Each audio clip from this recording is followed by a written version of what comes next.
Although Australian case numbers and deaths are still fairly low compared to the rest of the world's outbreaks, such as in Europe and the United States, the continuous rise in numbers that the country is currently facing, particularly in New South Wales, has put the country in such distress and turmoil, forcing snap lockdowns, extended lockdowns, and even tighter restrictions in certain parts of the area. Eagle News correspondent Justin Vicente reports.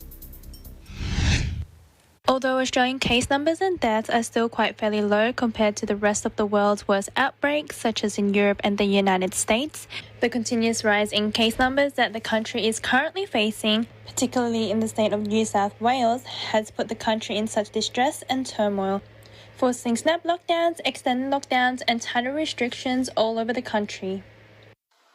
Just over 2 months since the surge of the ongoing Delta variant in Australia, New South Wales has announced a series of additional lockdown restrictions to further ensure the safety and protection of residents in New South Wales, specifically in Greater Sydney.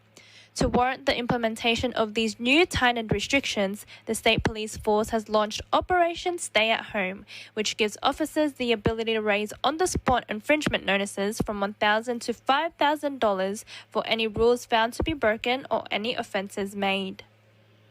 Furthermore, as of last Saturday, a lockdown for the entire state of New South Wales was announced as all of regional New South Wales was put into a snap 7-day lockdown from 5 p.m. Saturday, after Premier Gladys Berejiklian stated she received health advice prompting such a decision to be made. Even though we've had high case numbers, the rate of hospitalisation has still been relatively low, and the mortality rate has been relatively low compared to other outbreaks in Australia. So that gives us heart that our strategy is definitely working, that our strategy in being safe, in opening up at the right time, will also be managed well.